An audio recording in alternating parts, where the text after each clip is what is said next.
Semakin lo butuh sesuatu, semakin lo kelihatan lemah karena itu. Lo pikir obsesi itu kekuatan, padahal seringkali itu cuma keputusasaan yang dibungkus ambisi.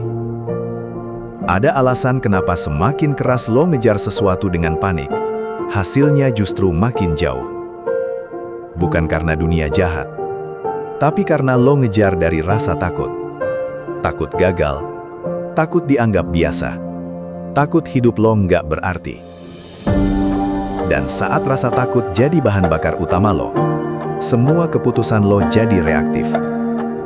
Lo maksa, lo overthinking, lo kehilangan ketenangan. Dan orang bisa ngerasain itu. Energi orang yang putus asa itu kelihatan. Dalam bisnis, dalam hubungan, dalam karir. Semakin lo butuh validasi, semakin lo terlihat nggak punya nilai. Ironis kan? Lo pikir semakin lo ngotot, semakin besar peluang lo menang.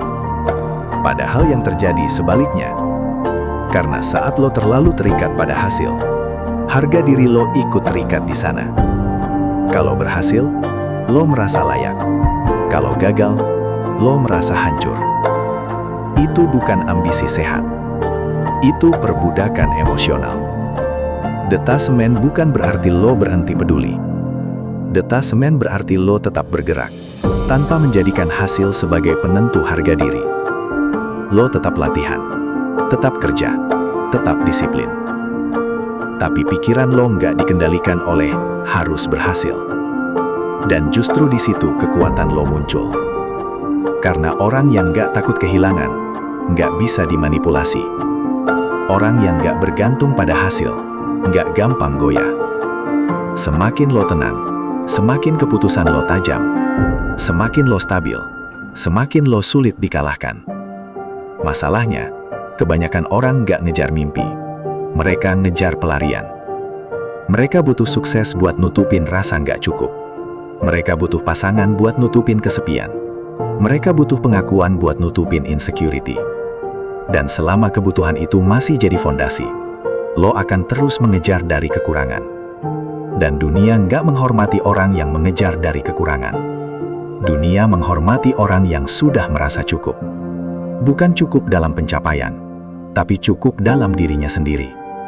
Saat lo berhenti berkata, gue butuh ini supaya gue bahagia. Dan mulai berkata, gue tetap utuh, dengan atau tanpa ini. Itu titik baliknya. Karena sekarang, lo bergerak dari kekuatan, bukan dari kekosongan. Dan anehnya, justru saat lo nggak panik, peluang lebih mudah datang. Bukan karena sihir, tapi karena lo lebih rasional, lebih tajam membaca situasi, lebih menarik untuk diajak kerjasama, lebih stabil secara emosional. Orang percaya pada orang yang tenang, bukan pada orang yang terlihat kelaparan. Jadi kalau sekarang lo merasa hidup lo belum dapat apa yang lo mau, tanya satu hal brutal ke diri lo sendiri. Apakah lo mengejar karena lo benar-benar mau berkembang? Atau karena lo takut dianggap gagal? Kalau fondasinya takut, apapun yang lo bangun di atasnya akan rapuh. Berhenti mengejar dengan panik. Bangun diri lo sampai lo nggak lagi butuh dunia buat membuktikan apapun.